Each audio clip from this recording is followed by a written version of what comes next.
Cuando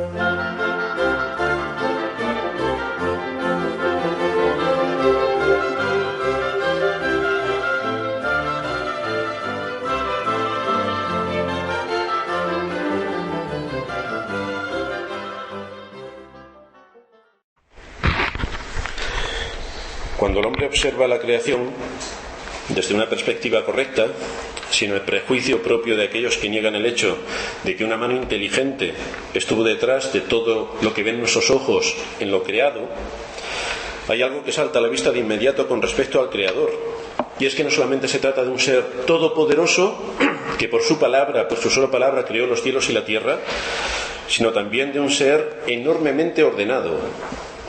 Hay orden en la creación porque nuestro Dios, el Creador, es un Dios de orden. Ese orden es percibido claramente cuando observamos el universo que nos rodea y vemos como hay millones y millones de estrellas en millones y millones de galaxias funcionando todo con la precisión de un reloj. Todos están en sus órbitas y todos se rigen por la ley universal. Nosotros que formamos parte de la Vía Láctea hemos disfrutado de ese orden en el que giran todos los planetas alrededor del Sol, sin que ninguno se salga de su órbita, sin que ninguno ponga en peligro nuestra existencia. Hay orden en el planeta en el que vivimos, un orden que mantiene funcionando la vida en la Tierra a todos los niveles, a nivel vegetal, a nivel animal, los océanos, los ríos. De hecho, Salomón alude a este orden en el libro de Eclesiastés cuando escribe en el capítulo 1, versículo 4: generación va y generación viene, mas la tierra siempre permanece. Sale el sol y se pone el sol, y se apresura a volver al lugar de donde se levanta. El viento tira hacia el sur y rodea al norte, va girando de continuo y a sus giros vuelve el viento de nuevo. Los ríos todos van al mar y el mar no se llena. Al lugar de donde los ríos vinieron, allí vuelven para correr de nuevo. Hay un orden en toda la creación. Indudablemente nuestro Dios es un Dios de orden. Por eso hizo un cosmos, no un caos. La palabra cosmos viene del griego y significa precisamente orden o arreglo. De ahí que esa palabra se deriva luego la palabra cosmético, que es lo que las mujeres utilizan para pintarse, para arreglar sus caras y para parecer mucho más jóvenes de lo que son.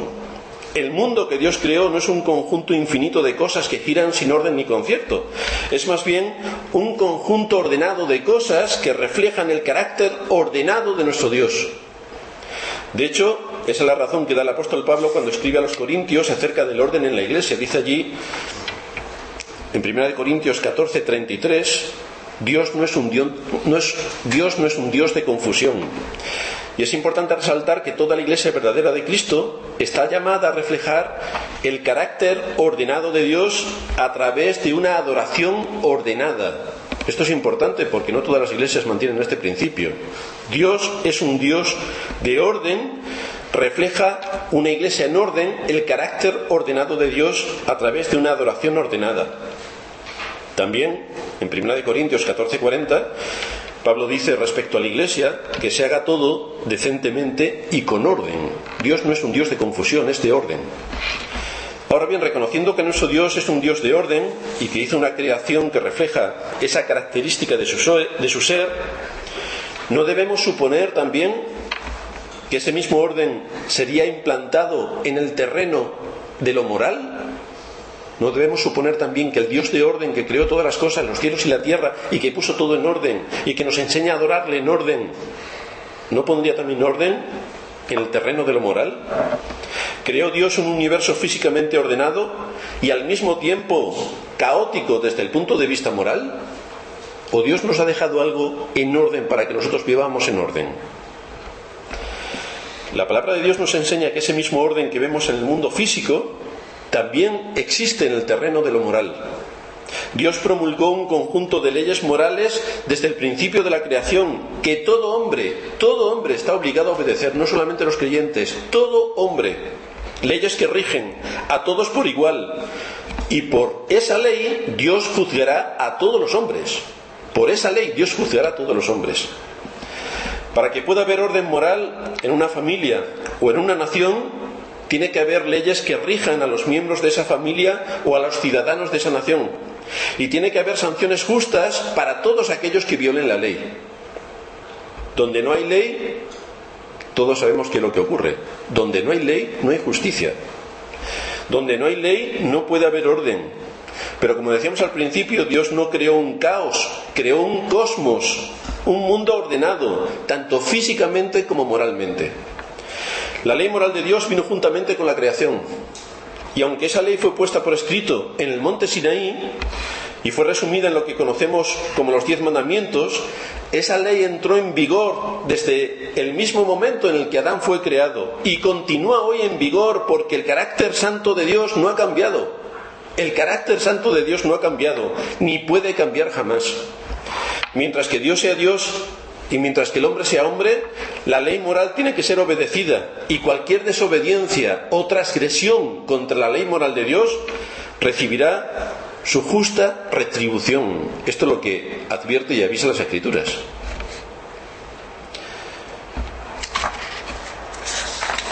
Algunos piensan, como hemos repetido ya en sermones anteriores, que con la llegada del Señor un cambio trascendental fue introducido en el gobierno de Dios sobre los hombres.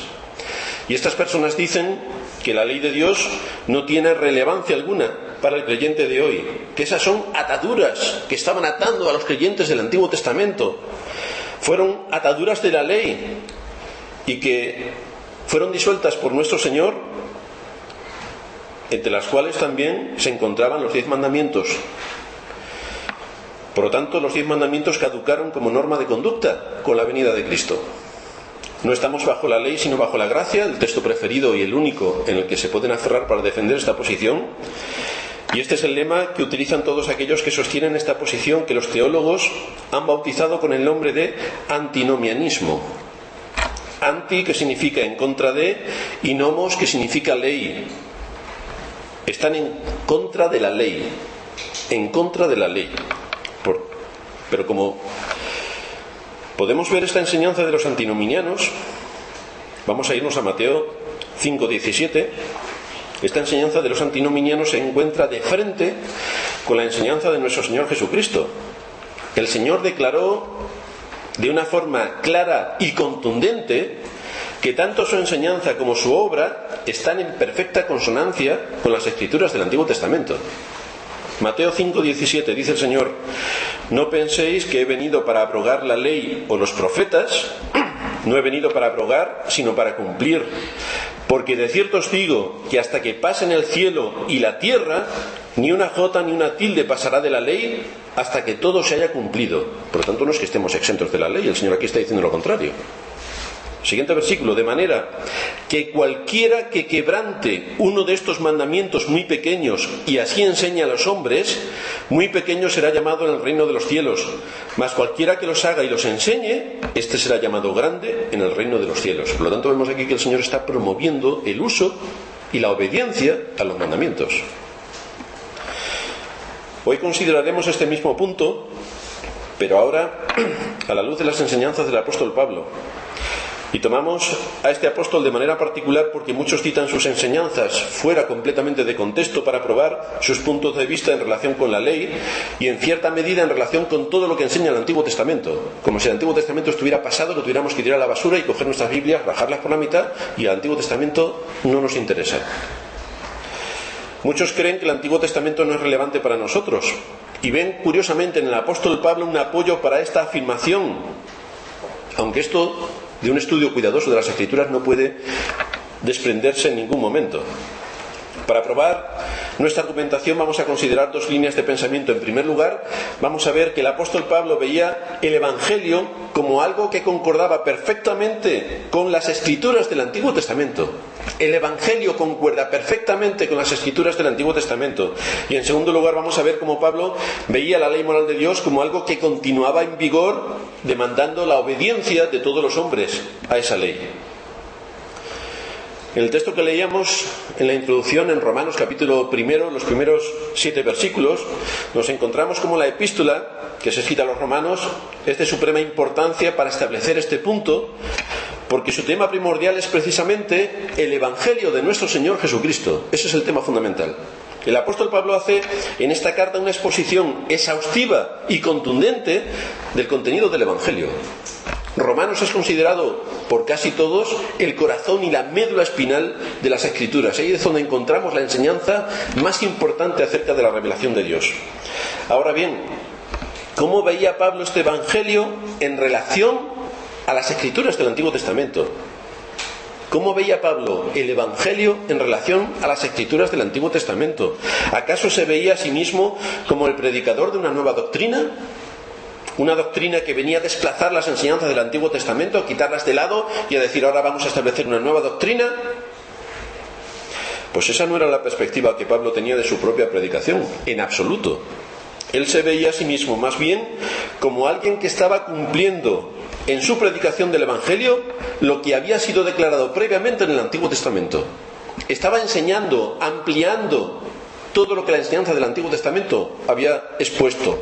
Pablo se limitaba únicamente a explicar las enseñanzas contenidas en el Antiguo Testamento.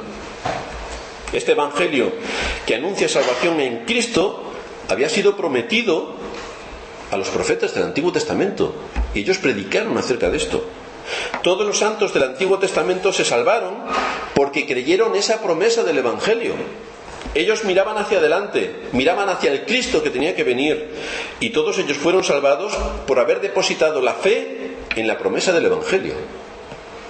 Ningún creyente del Antiguo Testamento se salvó por la obediencia a la ley de Dios, porque absolutamente nadie puede obedecer la ley de Dios, absolutamente nadie. Somos incompetentes para poder cumplir ni siquiera uno de los mandamientos. Desde la entrada del pecado en el mundo, ningún ser humano se ha salvado por sus obras. Todos, absolutamente todos, han sido salvos por la fe. Y esa es la argumentación contundente que presenta también el autor de la Epístola a los Hebreos en el capítulo 11. ¿Cómo por la fe? Desde los más antiguos fueron todos ellos salvos por la fe. Adán, Enoc, Noé, Abraham, David, los profetas. El escritor de esta carta menciona toda una galería de personajes prominentes del Antiguo Testamento y de todos ellos nos dice que fueron movidos para actuar como actuaron por la fe, por la fe. Por lo tanto, el Evangelio que anuncia hoy a los pecadores salvación gratuita por medio de la fe no contradice las enseñanzas del Antiguo Testamento, no desplaza las enseñanzas del Antiguo Testamento, sino que más bien las lleva a su fiel cumplimiento. Es el cumplimiento lo que el apóstol Pablo aquí está enseñando de lo que la fe hizo en los creyentes del Antiguo Testamento. El apóstol Pablo podía decir como el Señor: no penséis que he venido para abrogar la ley de los profetas, he venido más bien, diría Pablo, para anunciar el Evangelio, para anunciar el Evangelio que fue previamente proclamado en la ley y por los profetas. Por lo tanto, no existe contradicción alguna entre el Antiguo y el Nuevo Testamento. El Antiguo Testamento es precursor del Nuevo Testamento y el Nuevo Testamento es el cumplimiento del Antiguo. O como lo diría Hendriksen, el Antiguo Testamento es por el Nuevo explicado y el Nuevo es en el Antiguo contenido. Y tenemos que estar de acuerdo con esta afirmación que hace aquí el comentarista. Si alguien ve en Pablo un predicador de una enseñanza nueva, desconectada de todo aquello que había sido revelado en el Antiguo Testamento, está malinterpretando todas las enseñanzas del apóstol. Una de las características notorias de la carta a los romanos es la enorme cantidad de citas que contiene sobre el Antiguo Testamento. Continuamente se está refiriendo al Antiguo Testamento. Por lo tanto, no parece que tiene mucho sentido que viniera a exponernos una doctrina completamente nueva cuando continuamente está citando el Antiguo Testamento. Pablo descansaba en la autoridad de las Escrituras del Antiguo Testamento para establecer sus doctrinas evangélicas, del mismo modo que había hecho antes nuestro Señor Jesucristo y del mismo modo que lo hicieron el resto de los apóstoles. Todos ellos lo hicieron. Vámonos a Lucas capítulo 24. Y vemos ahí cómo el Señor empieza a hablar de sí mismo, no por lo que Él es, sino por lo que las Escrituras, es decir, el Antiguo Testamento, dijeron de Él. Lucas capítulo 24, versículos 25 al 27, cuando encontramos en el camino de Maús a estos discípulos. Lucas 24, 25 al 27, Él les dijo: oh insensatos y tardos de corazón para creer todo lo que los profetas han dicho. ¿No era necesario que el Cristo padeciera estas cosas y que entrara en su gloria? y comenzando desde Moisés y siguiendo por todos los profetas, les declaraba en todas las escrituras lo que de él decían. El Señor no vino sino a confirmar todo lo que el anuncio y la proclamación del Evangelio ya estaba contenida en el Antiguo Testamento. Versículos 44 a 47.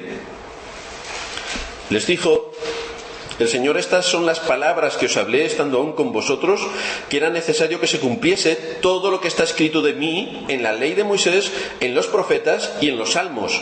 Entonces les abrió el entendimiento para que comprendiesen las escrituras y les dijo: así está escrito. Y así fue necesario que el Cristo padeciese y resucitase de los muertos al tercer día, y que se predicase en su nombre el arrepentimiento y el perdón de pecados en todas las naciones, comenzando desde Jerusalén. Nuevamente el Señor vuelve a hacer referencia a la ley, a Moisés, a los salmos y a los profetas, la referencia a todo el Antiguo Testamento. Hechos capítulo 3, versículos a partir del 18. Nuevamente ha hablado el Señor, hablan ahora los apóstoles. Hechos capítulo 3, versículos 18 en adelante.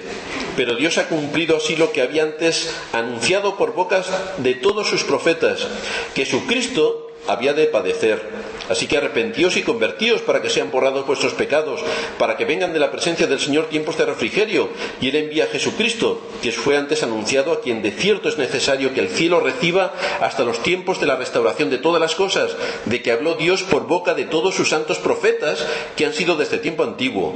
Porque Moisés, y empieza así a seguir hablando de todo lo que las Escrituras contienen en el Antiguo Testamento. Capítulo 10 de Hechos también, versículo 43. Hechos 10, 43. De este dan testimonio todos los profetas, que todos los que en él creyeren recibirán perdón de pecados por su nombre. Nuevamente están anunciando el Evangelio que previamente habían anunciado los profetas. Primera de Pedro, capítulo 1, versículos del 10 al 12.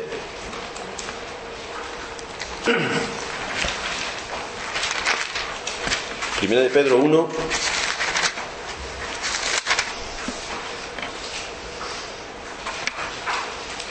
los profetas que profetizaron de la gracia destinada a vosotros inquirieron y diligentemente indagaron acerca de esta salvación, escudriñando qué persona y qué tiempo indicaba el Espíritu de Cristo que estaba en ellos, el cual anunciaba de antemano los sufrimientos de Cristo y las glorias que vendrían tras ellos. A esto se les reveló que no para sí mismos, sino para nosotros administraban las cosas que ahora os son anunciadas por los que os han predicado el Evangelio por el Espíritu Santo enviado del cielo. ¿Quiénes son estos? Los profetas. Los profetas llevaron a cabo toda esta labor, y esto aquí lo que está exponiendo el apóstol Pablo. Ahora bien, si el Evangelio que predica Pablo se encuentra en perfecta consonancia con el Antiguo Testamento, ¿qué relación mantiene la ley moral de Dios con este Evangelio? Porque Pablo lo único que nos está haciendo es explicarnos el Antiguo Testamento, explicarnos el Evangelio contenido en el Antiguo Testamento. ¿Qué relación mantiene la ley moral de Dios con este Evangelio? Sabemos que todos los rituales y ceremonias de la ley mosaica tipificaban y prefiguraban a la persona de Cristo en la cruz, y que todo eso cayó en desuso una vez consumada la obra de la redención. Es decir, ya no tenemos que sacrificar más corderos, porque Cristo es el cordero inmolado desde antes de la fundación del mundo. Ya no tenemos que sacrificar más corderos. Ya no tenemos que cumplir toda la ley ceremonial, no tenemos que hacer pan sin levadura, no tenemos que comer hierbas amargas, no tenemos que hacer las cientos de cosas que tenían que hacer de acuerdo a la ley ceremonial. Pero ¿qué ocurre con la ley moral? ¿Qué ocurre con la ley moral? ¿Qué ocurre con los 10 mandamientos? ¿Cayó también en desuso? ¿Cayeron en desuso los 10 mandamientos, al igual que los sacrificios y los rituales de la ley ceremonial? ¿Cayeron también en desuso? Pues esto nos lleva a nuestro siguiente punto. Pablo veía en la ley moral de Dios una disposición que continuaba en vigor, demandando la obediencia de todo hombre. Por lo tanto, lo que Pablo va a defender es que la ley moral no cayó en desuso. Cayeron en desuso todos los sacrificios y todas las ordenanzas, pero no la ley moral. Y una vez más quiero concentrar mi atención en el contenido de esta epístola a los romanos. Si el tema central de esta epístola es el Evangelio de nuestro Señor Jesucristo, era de esperarse que Pablo dedicara una buena sección de esta epístola para hablar de la ley moral de Dios. ¿Y eso por qué? Porque sin la ley el Evangelio no tiene sentido. Sin la ley el Evangelio no tiene sentido. Si miramos la cruz de Cristo sin tener la ley de Dios delante de nuestros ojos, ¿qué significa la cruz? Si nosotros no estamos sujetos a la ley, ¿qué significa la cruz? Dice Ernest Reisinger, el mensaje principal de la cruz no es Dios te ama, sino más bien la ley de Dios ha sido quebrantada.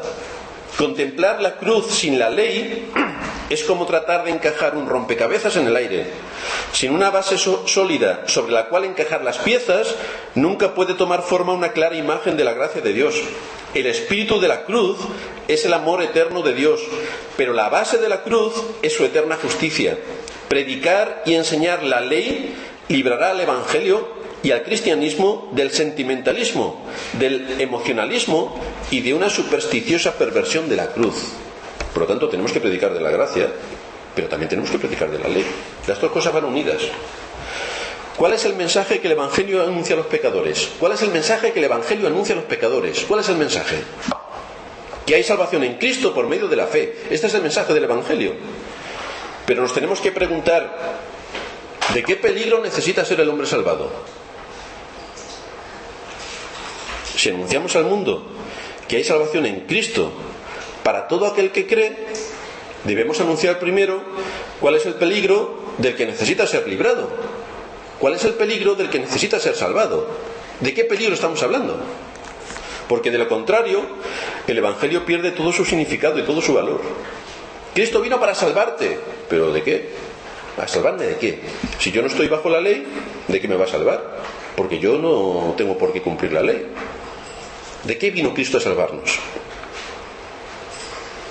Muchos predican, hay salvación en Cristo.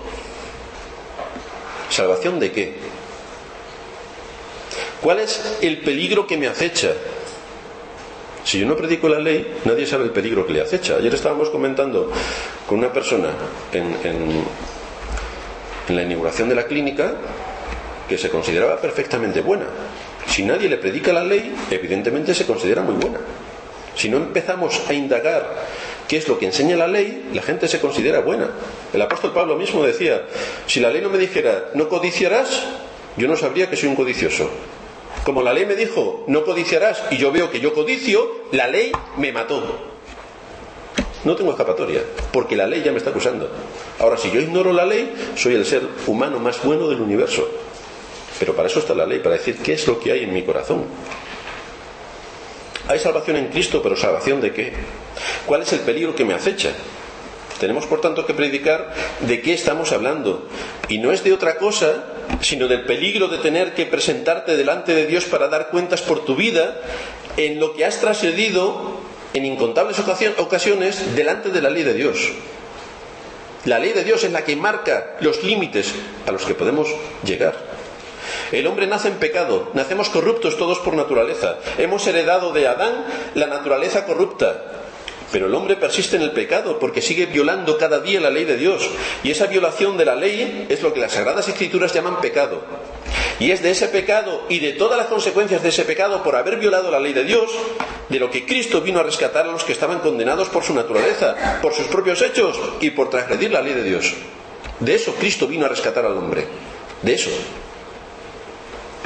Y esa es la argumentación lógica de Pablo a través de lo que él está argumentando en esta carta a los romanos. Versículos del capítulo 1. Vamos a hacer otro recorrido por las Escrituras. Romanos capítulo 1, dice allí en los versículos 16 y 17: porque no me avergüenzo del Evangelio, el Evangelio predicado por los profetas, porque es poder de Dios para salvación a todo aquel que cree, al judío primeramente y también al griego, a todo hombre.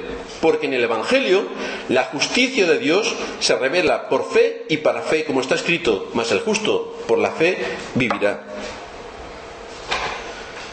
Capítulo 3.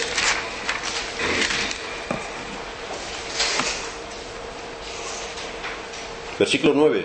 ¿Qué pues diremos? ¿Qué pues? ¿Somos nosotros mejores a ellos? ¿Mejores que ellos? En ninguna manera. Pues ya hemos acusado a judíos y a gentiles que todos están bajo pecado. Como está escrito, no hay justo ni un uno, no hay quien entienda, no hay quien busque a Dios, todos se desviaron a una, se hicieron inútiles, no hay quien haga lo bueno, no hay ni siquiera uno, no hay nadie que pueda ser justificado delante de Dios por sí mismos. versículos 19 y 20.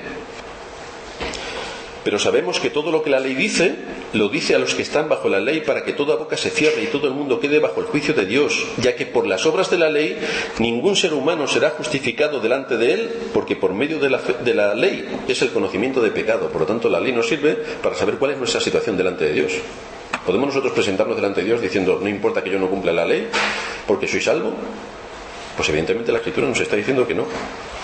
Hay otros textos más que tenéis en los apuntes que podéis luego leer en casa. Pero lo que está claro es que Pablo ilustra su enseñanza de la relación de la ley con el Evangelio, también con su propio ejemplo. Y esto sí que lo vamos a leer porque está en Romanos capítulo 7, versículos del 7 al 13. Romanos capítulo 7, versículos del 7 al 13, que nos dice allí Pablo: ¿qué diremos pues? ¿La ley es pecado? En ninguna manera, pero yo no conocí el pecado sino por la ley, porque tampoco conocería la codicia si la ley no dijera no codiciarás. Mas el pecado, tomando ocasión por el mandamiento, produjo en mí toda codicia, porque sin la ley el pecado está muerto. Es decir, sin la ley yo no tengo pecado. Y yo sin la ley vivía en un tiempo, pero venido el mandamiento, el pecado revivió y yo morí. Y hallé que el mismo mandamiento que era para vida, es decir, si cumples la ley llegarás a la vida eterna, a mí me resultó para muerte. ¿Por qué? Porque el pecado está en mi corazón. Porque el pecado, tomando ocasión por el mandamiento, me engañó y por él me mató. De manera que la ley y la verdad es santa y el mandamiento santo, justo y bueno. Luego, lo que es bueno vino a ser muerte para mí, en ninguna manera, sino que el pecado, para mostrarse pecado, produjo en mí la muerte por medio de lo que es bueno, a fin de que por el mandamiento el pecado llegase a ser sobremanera pecaminoso. Con esto tendríamos para dar 27 sermones por lo menos. Pero el asunto de lo que está aquí exponiendo el apóstol Pablo es de qué manera el mandamiento es santo, es justo y es bueno. El problema lo tengo yo, que soy incapaz de cumplirlo, y por eso el mandamiento me mata, por eso la ley me mata. Pero la ley es justa y es buena, pero yo no puedo cumplirla. En base a todas estas enseñanzas podemos tener razones de peso para sospechar de un testimonio de conversión que de una forma u otra no tome el pecado como punto de partida. Es decir, si alguien dice que está convertido, pero para él el pecado es algo ambiguo y que queda en otra galaxia, y que se justifica porque no está bajo la ley sino bajo la gracia, y que eso le permite pecar sin ningún problema, dudaremos muchísimo de que esa persona es convertida. Así que la ley moral de Dios se encuentra, por lo que estamos viendo, ligada al Evangelio como el instrumento que usa Dios para revelar al pecador su condición pecaminosa. Esto es lo que hace la ley. Es en este sentido que Pablo nos dice en Gálatas 3:24 que la ley ha sido nuestro ayo para llevarnos a Cristo a fin de que fuésemos justificados por la fe. Nunca fue la intención de Dios justificar al pecador por guardar la ley. Nunca fue esa la intención, porque es imposible para el hombre guardar la ley. El que justifica es únicamente Cristo. Cristo, que sí pudo cumplir en su vida con todas las demandas de la ley de forma perfecta. Por lo tanto, quien justifica es Cristo, y nos justifica a nosotros por medio de la fe. Pero la ley es el ayo que nos lleva de la mano a Cristo. ¿Y cómo lo hace? Mostrando nuestro pecado. La ley nos expone cuál es la situación de nuestro corazón. Nos pone delante del espejo de Dios, de la voluntad de Dios y de la santidad de Dios, y ese es nuestro estándar. Y delante de esa ley nos quedamos muertos. Nos quedamos muertos porque nos mata. Trae sobre nosotros condenación. Trae la justicia de Dios y nos condena. La ley nos muestra nuestro pecado, nos muestra nuestra total impotencia para poder vivir a la altura de las demandas de la voluntad de Dios por nuestras propias fuerzas. Pero ¿qué ocurre cuando el pecador viene a Cristo con arrepentimiento y fe? ¿Qué ocurre? ¿Acaso deja de ser relevante la ley para su vida a partir de ese momento? Desde ese momento, dice, como dicen en muchas iglesias, ya no estamos bajo la ley sino bajo la gracia, ¿podemos hacer lo que queramos? Pues tenemos que decir que de ninguna manera. La ley moral de Dios no sirve únicamente para mostrar nuestra condición pecaminosa, que lo hace. No sirve solamente para esto, sino también para mostrarnos la naturaleza de la voluntad de Dios y cuál es la norma de vida que Dios quiere que nosotros sigamos. Para esto también sirve la ley. Nos muestra por una parte nuestro pecado, nuestra condición miserable delante de la ley de Dios, porque no podemos hacer todo lo que deberíamos hacer, pero nos muestra por otra también cuál es la naturaleza de Dios. ¿Cuál es la voluntad de Dios para nosotros? Si somos salvos, debemos vivir en santidad. Y vivir en santidad no es otra cosa que conformar nuestras vidas al estándar moral resumido en los 10 mandamientos. Ahí tenemos que centrarnos. Capítulo 8 del libro de la carta a los Romanos. Romanos capítulo 8. Leemos los 4 primeros versículos. Ahora pues, ninguna condenación hay para los que están en Cristo Jesús, los que no andan conforme a la carne, sino conforme al Espíritu, porque la ley del Espíritu de vida en Cristo Jesús me ha librado de la ley del pecado y de la muerte. Porque lo que era imposible para la ley, por cuanto era débil por la carne, por mi naturaleza, Dios, enviando a su Hijo en semejanza de carne de pecado, y a causa del pecado, condenó al pecado en la carne, para que la justicia de la ley se cumpliese en nosotros, que no andamos conforme a la carne, sino conforme al Espíritu. Si los 10 mandamientos no estuviesen en vigor para nosotros, ¿qué sentido tendría que se nos dijera que el amor es el móvil que ha de llevarnos al cumplimiento de esa ley? Porque el cumplimiento de la ley es el amor. Si amas a tu hermano de una manera correcta, necesariamente vas a cumplir a su favor los 10 mandamientos. El antinominiano dirá: ¿y eso qué importancia tiene? ¿Qué importancia tiene que cumplamos los 10 mandamientos si yo ya soy salvo? Yo ya no estoy interesado en ese documento tan antiguo. Para mí los 10 mandamientos caducaron en la cruz del Calvario. Si cumplo o no cumplo los 10 mandamientos, eso a mí no me quita el sueño. Esto dirá el antinominiano. Tristemente la mayoría de las iglesias arminianas piensan lo mismo.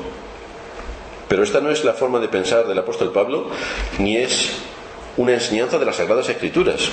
Para Pablo era importante la obediencia a los 10 mandamientos, y coloca el amor en una relación íntima con esa obediencia, la obediencia a los 10 mandamientos.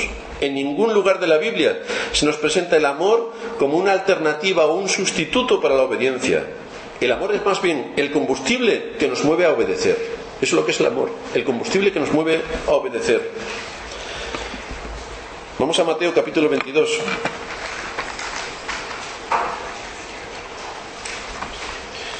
Mateo 22, de los versículos 35 a 40.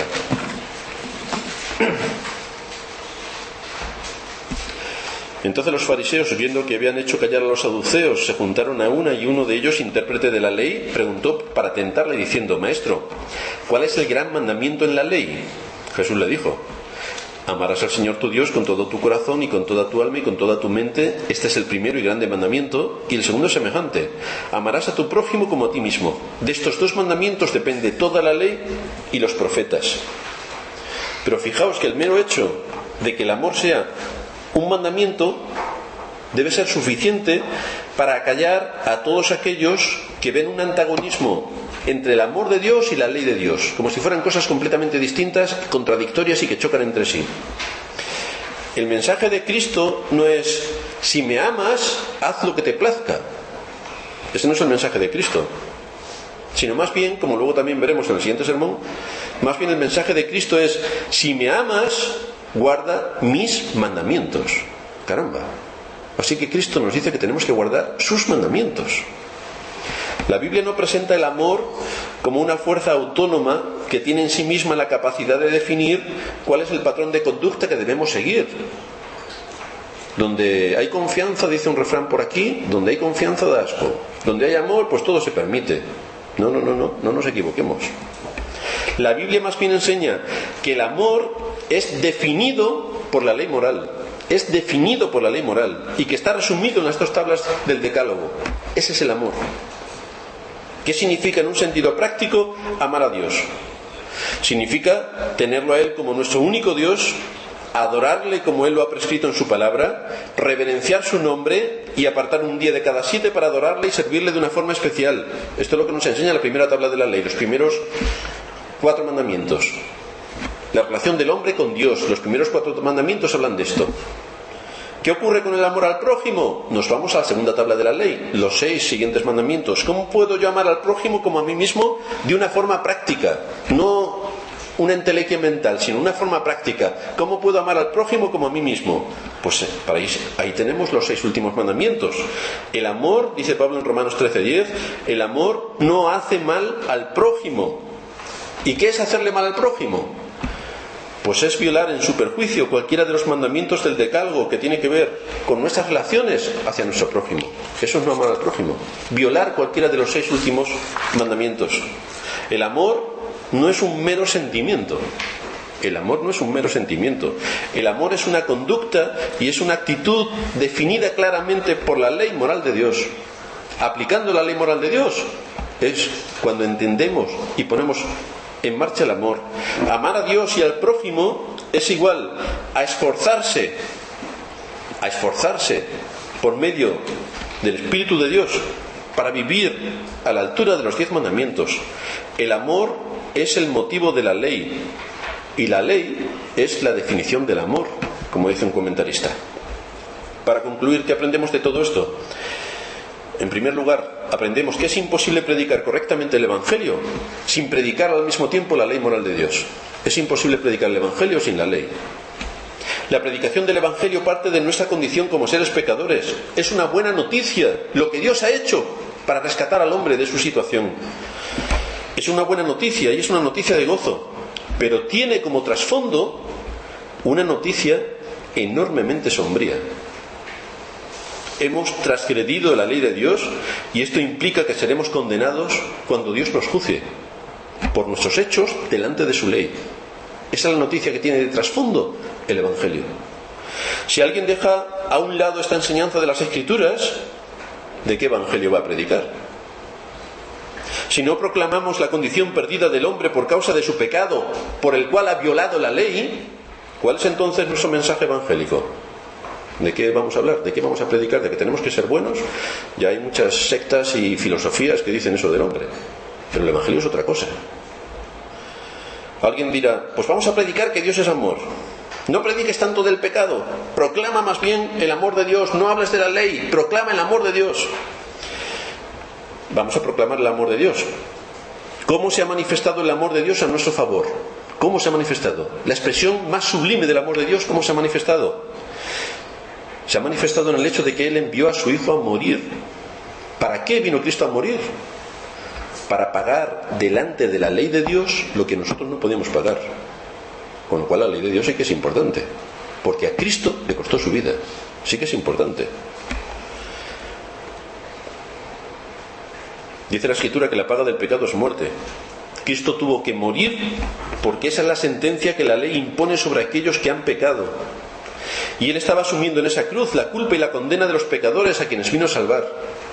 Dios no tuvo compasión de su Hijo. Dios no tuvo compasión de su Hijo cuando lo entregó para que hiciera satisfacción delante de la ley. ¿Y cómo es que si Dios actuó con justicia inflexible para con su Hijo, alguien puede pensar que Él estará exento, que no tiene que cumplir ninguno de los mandamientos, que puede vivir tan alegremente, mientras que Dios no perdonó ni a su propio Hijo? Concluimos, por tanto, en que la ley tiene que ser predicada porque es el medio que Dios ha provisto para que el hombre pueda reconocer su situación, pueda saber cuál es su pecado y pueda encontrar en Cristo a aquel que pueda rescatarle de la condenación a la que la ley le lleva sin remedio. Tenemos que predicar la ley, tenemos que predicar el Evangelio, y todo esto forma cuerpo del mismo mensaje.